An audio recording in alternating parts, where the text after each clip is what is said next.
अगर हम लोग इस क्वेश्चन को सॉल्व करना चाहते हैं तो हमें दो नए कॉन्सेप्ट समझने होंगे, और अगर हमने उन दोनों कॉन्सेप्ट को प्रॉपरली समझ लिया तो इस क्वेश्चन को सॉल्व करने में मैक्सिमम हमें 2 मिनट लगेगा।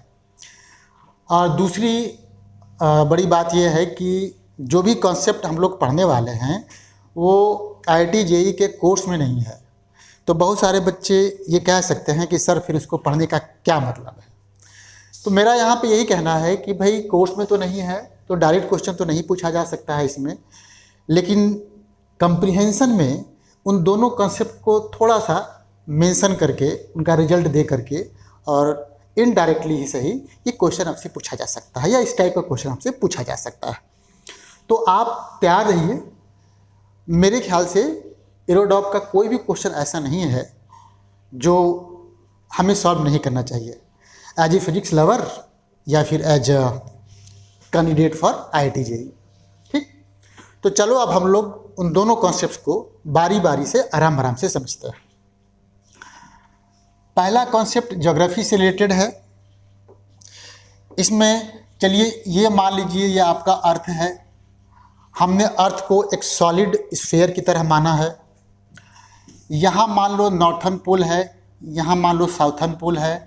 हमने एक लाइन से इन दोनों पोल्स को ज्वाइन कर दिया, तो ये नॉर्थन पोल था, ये साउथर्न पोल था। हम लोग ये भी जानते हैं कि अर्थ अपने एक्सिस के अबाउट एक कांस्टेंट एंगुलर वेलोसिटी ओमेगा से ऐसे रोटेट करता है। ओमेगा कितना होता है? ओमेगा होता है 2 पाई बाई टी के बराबर। टी क्या है? टी सॉरी, टी जो है इसका टाइम पीरियड है जो कि 24 आवर होता है ना, 24 आवर होता है। जब आप इसकी वैल्यू रखोगे तो omega equals to 7.29 into 10 to the power -5 radian per second इतना आ जाएगा। तो ये बहुत कम है। हम लोग ये भी जानते हैं कि जो मेरा अर्थ है वो सन के अबाउट भी रिवॉल्व करता रहता है, तो उसको फिलहाल हम लोग नेगलेक्ट करते रहे हैं। दूसरी बात देखिए, हम लोग ये भी जानते हैं कि अगर हम एक प्लेन लें जो हमारे इस अर्थ को 2 इक्वल पार्ट में डिवाइड कर दे, 2 इक्वल पार्ट्स में ऐसे डिवाइड कर दे, तो इसको हम लोग क्या कहते हैं? इसको हम लोग कहते हैं इक्वेटोरियल प्लेन। इक्वेटोरियल प्लेन, ठीक है। अब समझो, मान लो कि हमारे पास एक लोकेशन है यहाँ पे P। हमने क्या किया है कि अपने अर्थ के सेंटर से इसको ऐसे ज्वाइन कर दिया है। तो ये जो लाइन बना आपका OP, वो इक्वेटोरियल से जितना एंगल बनाएगा, इसको कह लीजिए थीटा। आप इस थीटा को हम लोग कहेंगे लैटिट्यूड। लैटिट्यूड किसका? ऑफ पॉइंट P कहो या लोकेशन P कहो, ऑफ लोकेशन P या प्लेस P कह दो। ठीक है, यहाँ तक क्लियर हो गया। अब एक और बात हमको सीखनी ये है कि जैसे हम लोग ये जानते हैं कि जैसे कहा जाता है ना कि देखो भाई यहाँ हम खड़े हो गए, जिधर सूरज उगता है उधर मैं मुंह करके खड़ा हूँ तो वो पूरब हो जाएगा, पीछे पश्चिम हो जाएगा, है ना, बाईं तरफ क्या हो जाएगा? उत्तर हो जाएगा, और दाईं तरफ दक्षिण हो जाएगा। तो उसका इस पूरे अर्थ के जो ग्लोब बना हुआ है उसके रेफरेंस में क्या मीनिंग है, तो थोड़ा ये समझना है पहले हमको। उसके लिए देखिए हम क्या कर रहे हैं, और ये इंपॉर्टेंट है बेसिकली, इसी को समझाने के लिए हमने ये आपको कॉन्सेप्ट बताने के लिए, है ना, ये सब जहमत उठाई है। आप यहाँ पे खड़े हो गए मान लीजिए, तो ये तो आपका देखिए पूरब हो गया ना, ये आपका ईस्ट हो गया, ईस्ट हो गया। अब जो आपने अर्थ का नॉर्थन पोल देखा है, इस लोकेशन से इस पोल की तरफ जाने वाला जो लाइन होगा ये आपका ज्योग्राफिक नॉर्थ डायरेक्शन शो करेगा। तो ये नॉर्थ डायरेक्शन शो कर रहा है ना, ये नॉर्थ डायरेक्शन नोट करो। जहाँ से हम खड़े हैं तो इधर तो हमारा ये क्या हो गया, मतलब इसके पैरेलल डायरेक्शन जो हो गया वो तो ईस्ट हो गया, ठीक।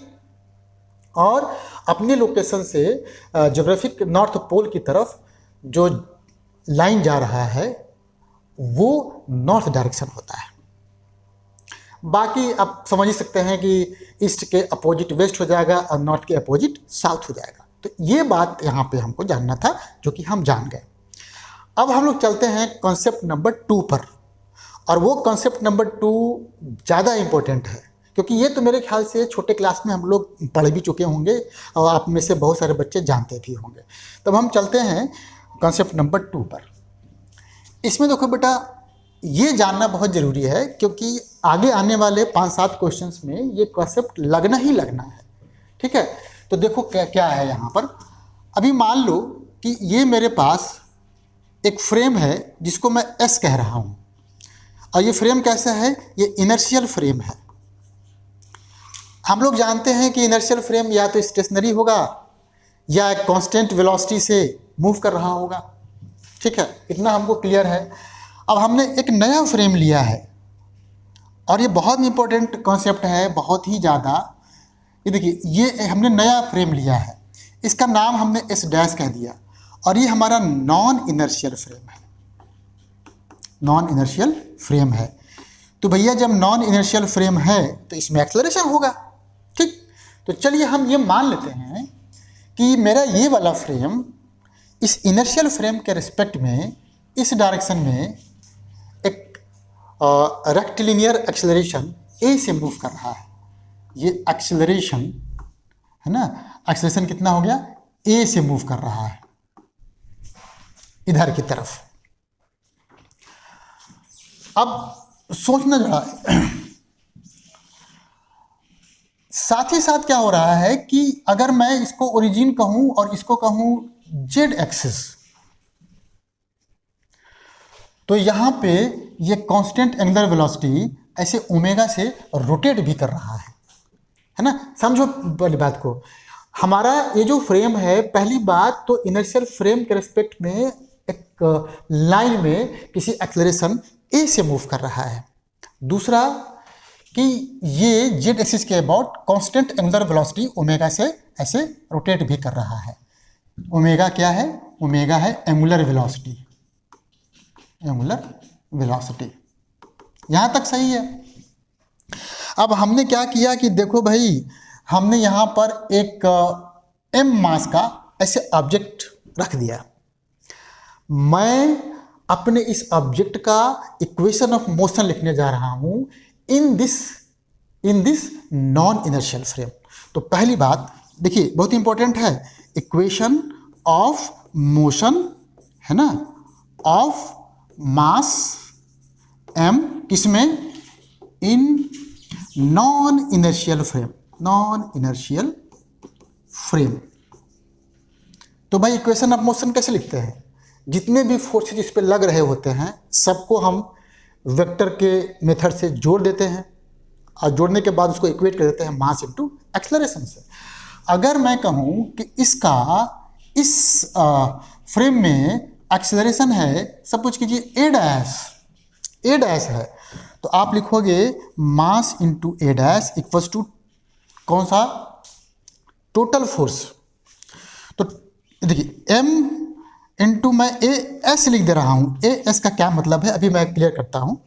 ये बेसिकली इस बॉडी पर जितने भी रियल फोर्सेज लग सकते थे, सारे रियल फोर्सेज का वेक्टर सम ये रिप्रेजेंट करता है। या दूसरे शब्दों में कहिए कि अगर आपका ये मास इस फ्रेम में होता, तो ये तो चूंकि इनर्शियल फ्रेम है, तो जो भी फोर्स इस पे लगेंगे वो सब के सब कैसे होंगे, रियल होंगे। तो उन सारे फोर्सेज का वेक्टर सम ये रिप्रेजेंट करता है। यहां तक तो ठीक है। आगे चलो, हमारा फ्रेम क्या कर रहा है, हमारा फ्रेम तो खुद ही आगे की तरफ मूव कर रहा है। और हम लोग जानते हैं कि जब भी इस तरह का केस होता है तो उसमें हम लोग एक सूडो फोर्स अप्लाई करते हैं। तो मास m इंटू ए, ये आपका सूडो फोर्स लग गया। ठीक है। दूसरी बात, अगर मेरा फ्रेम रोटेट करता है तो इस बॉडी पर एक सेंट्रीफ्यूगल फोर्स लगता है। अब सोचो जरा, अगर यहाँ से यहाँ तक डिस्टेंस को तुम रो से डिनोट करते हो, तो मैंने कह दिया रो इज डिस्टेंस, है ना, डिस्टेंस किसका, of mass m from axis of rotation, axis of rotation. और कौन सा एक्सिस ऑफ रोटेशन है, वो बेटा जेड डैश है, क्योंकि अभी हम इस फ्रेम की बात कर रहे हैं। तो एक सेंट्रीफ्यूगल फोर्स लगेगा, किधर की तरफ लगता है ना, जो इसका सर्कुलर पाथ होगा उसके सेंटर से अवे अलोंग द रेडियस। तो यहाँ पर इस डायरेक्शन में चूंकि लग रहा है, तो मैं इसको लिखूंगा m ओमेगा स्क्वायर वेक्टर रो, ऐसे। अभी देखना, अभी ये किसकी वजह से इंट्रोड्यूस हुआ था, क्योंकि हमारा फ्रेम ट्रांसलेट हो रहा था एक्सेलरेशन ए से। ये किसकी वजह से आया, क्योंकि हमारा फ्रेम रोटेट कर रहा था, किसके अबाउट, एक ऐसे एक्सिस के अबाउट जो उस फ्रेम में स्टेशनरी हो। ठीक भाई, हमारा बॉडी भी तो मूव कर सकता है, तो मैंने ये कह दिया कि भैया बॉडी जो है ना किसी भी डायरेक्शन में मान लो v डैश के वेलोसिटी से मूव कर रहा है, तो ये v डैश किसके रिस्पेक्ट में हमने मेजर किया है, सोचिए जरा। v डैश जो है अपने इस नॉन इनिशियल फ्रेम के रिस्पेक्ट में है, तो ये हो गया वेलोसिटी, है ना, वेलोसिटी किसका, ऑफ मास m, किसके रिस्पेक्ट में, with respect to frame s dash, है ना। तब हम लोग कैलकुलेट करते हैं कि ये 2m v dash cross omega dash से इतना होता है। ये कैसे आया, अगर आप इसको जानना चाहते हैं, है बहुत आसान। फिलहाल हम यहाँ पे आपको नहीं बताने जा रहे हैं, आपको सिर्फ फार्मूला याद रखना है। अगर आप इसको देखना चाहते हैं खुद ही, तो एक बुक है फंडामेंटल लॉज ऑफ मैकेनिक्स, वो इरोडॉब ने ही लिखा हुआ है, तो उसमें आपको ये मिल जाएगा। बहुत आसान है। इसको डेराइव करने के लिए हम लोग एक डिफरेंशियल ऑपरेटर बनाते हैं, हालांकि इसका भारी भरकम नाम है, तो इसे डरना नहीं है, बहुत आसान सा चीज़ है। कभी मौका मिलेगा तो मैं समझा दूंगा, अगर आप हमको कमेंट में पूछते हैं तो इतने फोर्सेज लग गए, ठीक है ना। ये कैसा हो गया, रियल फोर्सेज हो गया, ये कैसा हो गया, शूडो फोर्स हो गया, ये कैसा हो गया, सेंट्रीफ्यूगल फोर्स हो गया। तो इसका भी तो नाम होगा कुछ, तो इसका नाम जो है, इसको बोलते हैं कोरियोलिस फोर्स, कोरियोलिस फोर्स। अब स्पेलिंग चेक कर लेना, वो हम ज़्यादा नहीं जानते, है ना, बट ये कोरियोलिस फोर्स हो गया। इतने सारे फोर्सेज लग गए। तो अब हम देखो इसका कैसे यूज करते हैं। अब अपने क्वेश्चन में चले आते हैं हम लोग, है ना। दोनों हमने कंसेप्ट समझ लिया, अब हम अपने क्वेश्चन में चले आते हैं। तो आइए देखते हैं। हमारा क्वेश्चन कहता है, rifle was aimed at vertical line on the target located precisely in the northern direction and then fired, assuming the air drag to be negligible. बहुत अच्छी बात है। Find how much of the line and in what direction will the bullet hit the target. The shot was fired in the horizontal direction at the latitude 60 degree. Bullet speed इतना है, distance from the target इतना है। तो भाई इतनी बड़ी बड़ी बात इसमें लिखा हुआ है कि बिना पिक्चर बनाए तो हम समझ ही नहीं सकते। तो हमने दोबारा से पिक्चर बनाया, और देखिए मज़ा आएगा अब, क्योंकि इस मज़े के लिए ही हम लोगों ने दो कंसेप्ट पर अपना दिमाग खपाया और समय बर्बाद किया। तो ये है आपका, ये नॉर्थर्न और साउदर्न पोल को ज्वाइन करने वाला लाइन। हमको यहाँ लिखना चाहिए था, बेसिकली यहाँ लिखना चाहिए था, यहाँ लिखना चाहिए था। क्या कहता है, हमने क्या किया है, पहली बात तो हम 60 डिग्री के लैटिट्यूड पे खड़े हैं। ये देखो, ये थीटा है ना, 60 डिग्री दिया हुआ है, यहाँ पे खड़े हैं।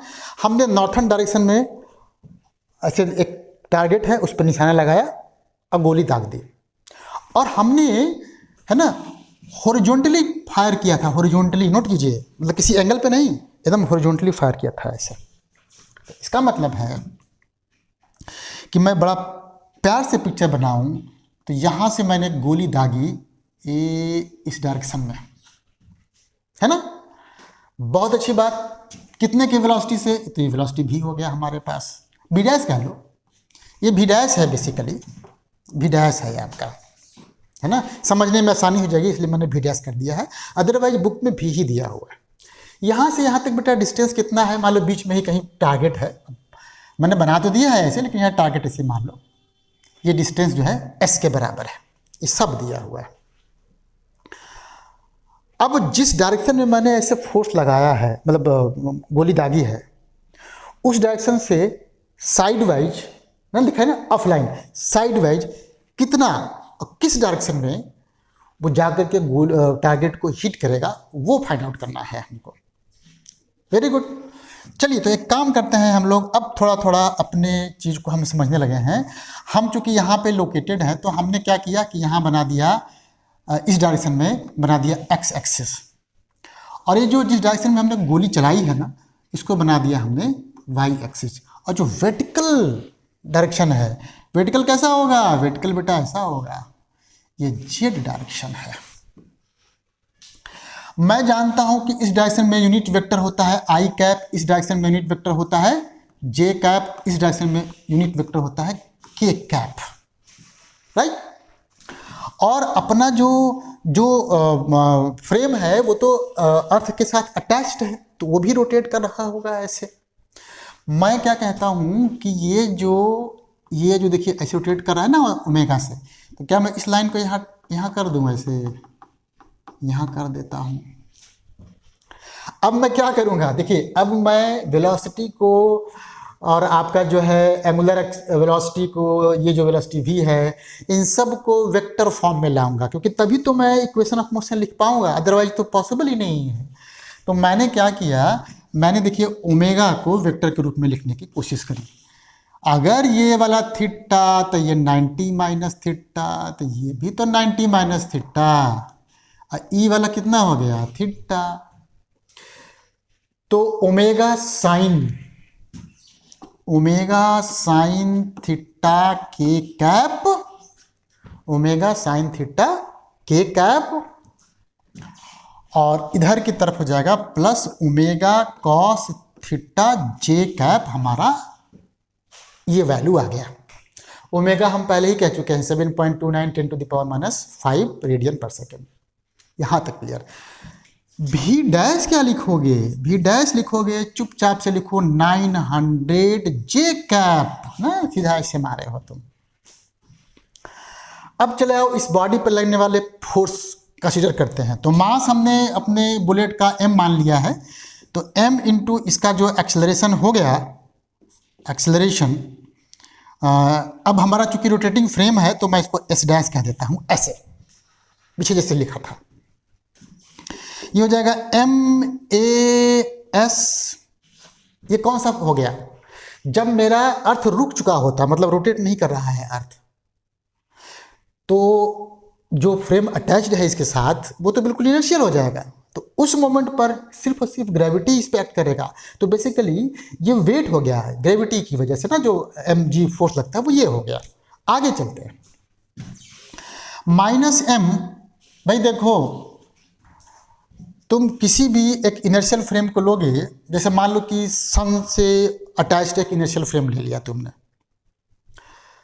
तो इस अर्थ का सन के अबाउट सिर्फ एक रिवोल्यूशन क्या बोलते हैं, रोटेशनल मोशन हो सकता है, मतलब रिवॉल्व कर रहा है, वो ट्रांसलेट नहीं हो रहा है। तो यहाँ जो मैंने लिखा था ए, है ना, यहाँ जो मैंने लिखा था ए, ये 0 हो जाएगा। अब आप कहोगे कि ऐसा तो है नहीं सर, चूँकि इलिप्टिकल पाथ पे हमारा अर्थ रिवॉल्व करता है अराउंड द सन, बट हम लोग जानते हैं कि जो वो इलिप्स है उसका इसेंट्रिसिटी बहुत ही कम होता है। तो इसका मतलब ये हो गया कि मैं इसेंट्रिसिटी को लगभग 0 मान लूँगा, और तब फिर ये पूरा 0 हो जाएगा। ये बात वो लोग समझ रहे हैं जो मैथमेटिक्स में थोड़े स्ट्रॉन्ग से हैं। चलिए ये बात हो गई। उसके बाद क्या था, उसके बाद था मेरे पास m ओमेगा स्क्वायर रो के बराबर, मतलब रो का मतलब हो गया कि ये जो डिस्टेंस हो गया ना, ये वाला, ये डिस्टेंस रो हो गया ऐसे, क्योंकि आप ऐसे सर्कल में है ना, ये आपका। चलिए अगला क्या हो जाएगा, अगला हो जाएगा 2mv डैश क्रॉस ओमेगा। अच्छा एक बात बताओ, ओमेगा तो भैया बहुत ही कम था, 10⁻⁻5 ना। अब स्क्वायर करोगे तो 10⁻⁻10 हो जाएगा। रो कितना हो जाएगा, रो 6400 किलोमीटर आपका रेडियस होता है। तो इस रेडियस का इधर कंपोनेंट निकालोगे साइन के टर्म्स में आएगा तो और थोड़ा और कम हो जाएगा। तो मैं क्या कर रहा हूँ कि जो सेंट्रीफ्यूगल फोर्स है ना, इसको भी नेगलेक्ट कर दे रहा हूँ। ए लड्डू, अब आप चले आइए, वैल्यू रखिए एम ए एक्स डैश, इसको क्या लिखोगे, इसको तो लिखोगे एम जी और ये माइनस के कैप। क्यों लिख दिया, क्योंकि भैया जी जो है इधर की तरफ लगता है, वो के कैप के अपोजिट डायरेक्शन में लग रहा है। बाकी यहाँ देखिए, यहाँ देखिए 2m, यहाँ जब आप रखोगे, जब इसको क्रॉस कराओगे तो जे के साथ क्रॉस तो गायब हो जाएगा, जे क्रॉस के आई हो जाता है। तो आपका, मैं वैल्यू नहीं लिख रहा हूँ, को ऐसे लिख दे रहा हूँ, मतलब सिंबल लिख दे रहा हूँ। तो v dash omega sine theta i cap हो गया। तो बात समझ में आ रही है। हमसे क्या पूछा है भाई, हमसे पूछा है कि भाई जब हम गोली चलाएंगे तो उसके परपेंडिकुलर डायरेक्शन में कितना वो डिफ्लेक्ट होगा बेसिकली। तो ये तो वर्टिकली डाउनवर्ड डायरेक्शन का दिखा रहा है, क्या बोलते हैं, फोर्स का कंपोनेंट। इससे हमको कोई मतलब नहीं रहेगा, क्योंकि जिस डायरेक्शन में हम गोली को चला रहे हैं उस डायरेक्शन में हमने फोर्स लिया ही नहीं। देखिए, फोर्स का कोई भी कंपोनेंट जे, मतलब कि वाई एक्सिस के लॉन्ग कहीं नहीं है। तो मुझे इससे कुछ मतलब नहीं है। बस मैं इतना कहूँगा कि जो ये कंपोनेंट है, ये वाला, सिर्फ वही डिफ्लेक्शन प्रोवाइड करता है। और ये है क्या, ये हो जाएगा force on body along x axis. ये हो जाएगा कितना, 2m भी डैश ओमेगा साइन थीटा। तो एक्सेलरेशन कितना हो जाएगा, acceleration of body along x axis in our frame. तो ये अब डैश कर दीजिएगा थोड़ा सा, ऐसे रहने दो, कोई बात नहीं है। ये हो जाएगा 2v dash omega sine theta. जो यहाँ तक समझ गया है, अब वो ये समझ जाएगा कि आगे हम लोग क्या करने वाले हैं। अरे भाई, इस डायरेक्शन के परपेंडिकुलर डायरेक्शन में इनिशियल वेलोसिटी अपने राइफल के क्या बोलते हैं, बुलेट का कितना होगा, 0। टाइम यहाँ से यहाँ तक जाने में कितना लगेगा, सोचिए। टाइम टेकन निकाले जाइए, time taken to hit the target. हमको तो लगता है भैया वाई डायरेक्शन की अगर बात करूं तो उधर कोई फोर्स लग ही नहीं रहा है। एक लग रहा था तो मैंने इसको नेग्लेक्ट ही कर दिया है। तो भैया टाइम हो जाएगा simply distance upon velocity. Clear. तो मेरे लिए जो डिफ्लेक्शन आएगा x equals to ut plus half at, इसका लगाऊंगा। u 0 था तो half a x t square हो जाएगा, हाफ ए एक्स बटा, देखिए अभी आया है 2v। अब भी डैश हम खाली समझाने के लिखे थे, आपके क्वेश्चन में भी दिया हुआ है तो आप भी लिख दो आप ना, ओमेगा साइन थीटा। और t की वैल्यू आपका आया था s बाई भी, तो ये हो जाएगा आपका s स्क्वायर बाई भी स्क्वायर। ऑब्वियसली ये वाला कटेगा, दो से कटेगा, तो आपका जो है ओमेगा भी स्क्वायर साइन थीटा, ओमेगा भी स्क्वायर नहीं आ रहा है, ये हो गया omega S square, sorry omega S square sine theta upon भी, है ना। देखिए omega S square sine theta upon भी ऐसे आ गया। अब देखो ये आंसर मैंने यहाँ पे ऐसा लिख दिया है क्योंकि मैं कैलकुलेट नहीं करने जा रहा हूँ, वो आपका काम है। मैं सिर्फ फंडामेंटल एक्सप्लेन करने की कोशिश करूँगा, ठीक है। तो ये निकल गया। अच्छा, ये चीज़ और सोचो कि हमने तो अपने लोकेशन को नॉर्थन हेमिस्फीयर में ले लिया है। अगर आप इस क्वेश्चन का मज़ा लेना चाहते हैं तो इसी लोकेशन को साउथर्न हेमिस्फीयर में ले लीजिए आप, है ना। इसी को कहाँ लेंगे आप, साउथर्न हेमिस्फीयर में, यहाँ पे लीजिए और क्वेश्चन को सॉल्व करने की कोशिश कीजिएगा। यहाँ पे नोट करो, नॉर्थर्न का मतलब तभी इधर हो जाएगा, इधर की तरफ नॉर्थर्न हो जाएगा, साउथ से इधर की तरफ। तो ये एक हिंट है। आप तो जानते ही है कि फिर इसको वाई एक्सिस लेंगे, इधर आपका एक्स एक्सिस, और जो वर्टिकल जो डायरेक्शन होगा उसको आप जेड एक्सिस लेंगे। करना आपको यही है, वैल्यू मतलब मैग्नीट्यूड यही आएगा। आपको सिर्फ डायरेक्शन देखना है कि डिफ्लेक्शन पूरब की तरफ होगा कि पश्चिम की तरफ होगा, क्योंकि यहाँ तो पूरब आ रहा है ना, यहाँ तो पूरब आ रहा था, तो यहाँ डिफ्लेक्शन हो जाएगा ईस्ट की तरफ, ईस्ट की तरफ। और कितना डिफ्लेक्शन होगा? 7 सेंटीमीटर। ठीक है, तो ये क्वेश्चन हमारा सॉल्व हो गया। और इसमें जो हमने कॉन्सेप्ट एक्सप्लेन किए हैं, खासतौर से जो दूसरा कॉन्सेप्ट जो एक्सप्लेन किया है, उसका यूज आगे आने वाले 4-5 क्वेश्चन में होने वाला है। तो उसके लिए बिल्कुल जो है थोड़ा तैयार रहना और इसको पढ़ लेना। अगर किसी को इस टर्म के बारे में या बाकी सारे टर्म्स के बारे में जानना है तो कमेंट में वो लिखेगा, मैं एक छोटा सा अलग सी वीडियो बना करके इसको पूरा एक्सप्लेन कर दूँगा।